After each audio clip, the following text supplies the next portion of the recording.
Okay, in this installment we've done enough of the beadwork to finally get to the end of a thread here, and so we're going to add thread. And so what I've already done, I've already cut the needle off the end of the thread here, and I have strung another. Again, I use my threads doubled over, so through each of these beads there's going to be 4 threads passing through because it's doubled over. At this point I've already cut my thread, I've already waxed it, and I've strung it through the needle, and so I've brought it so that this is the halfway point. Now what I'm going to do is I'm not going to tie any knots here.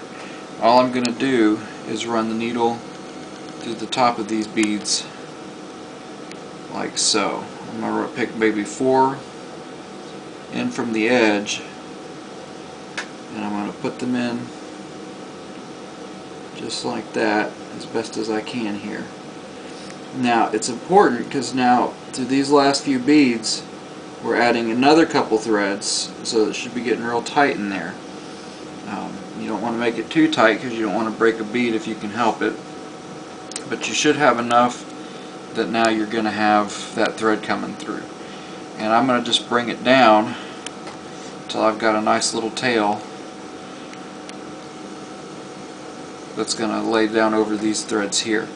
Now as I do my beadwork from this point forward, this part will be locked in as my future rows bead in over this piece of thread. These pieces of thread here will be like just like here down when we started. Each time the thread comes out and goes under, it's going to make a hoop, or it's going to make a little loop there that I can, when I tighten up, we'll pull this flush. So the edge here will have these threads tightened up right up against this thread. And again, you don't really have to go very far, you know, maybe about 5 or 6 rows down. It'll be enough to have that locked in, and then you can cut off what's left off after that from here and here. So to show you what we're looking at, we've got this kind of tied in. I'm going to pick up my beads according to this design. I need 6 of these green ones.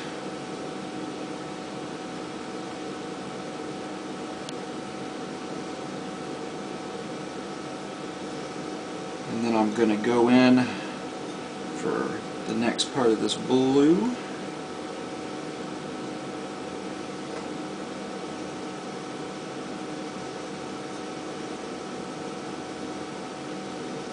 One green, one red,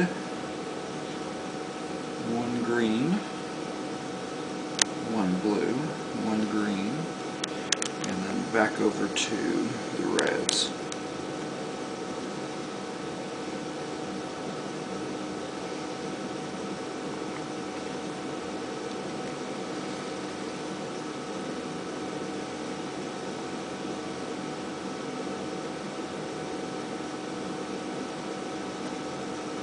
Now, I'm going to continue to bead just like normal.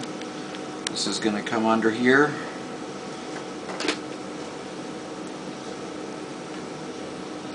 You want to make sure that you're keeping your threads separate here. That way you don't get confused which one's going to come through and lock these in. So this one's going to set up from underneath here.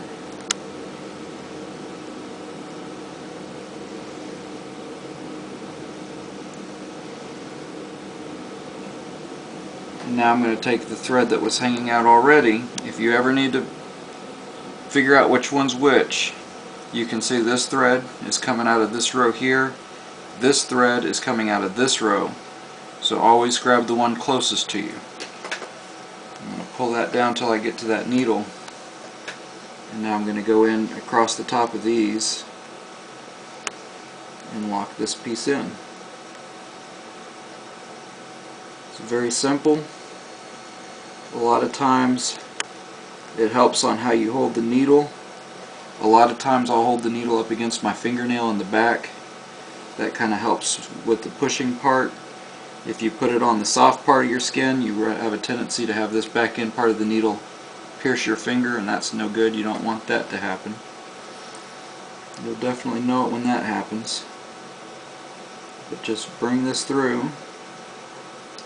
And as you get down to this tail that's in the middle of the work here, you don't have to worry about it right this second, but when you get to that row between those particular beads, you're going to want to make sure it's laid flat and is down underneath this needle. You know, we're still just getting close right here, but here we go. We're going to get right into it here in a second. And when I get there, I'm going to want to, like I said, just hold it down long enough to get it so that the needle will go over it. So here we go.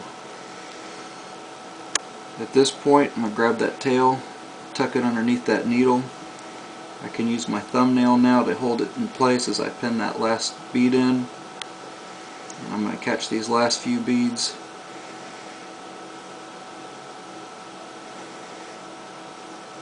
Now, I've got it locked in. So this piece right here is going to tighten up,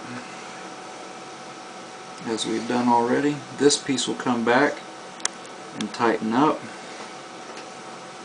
This first step, this isn't going to have anything to lock under yet. This is just still going to be pushed out. This next line here will be the piece that actually locks this one under. So it'll be just that simple, and that's all you have to do. As you go along, like I said, you'll just lock it in, and after about 5 rows you're done.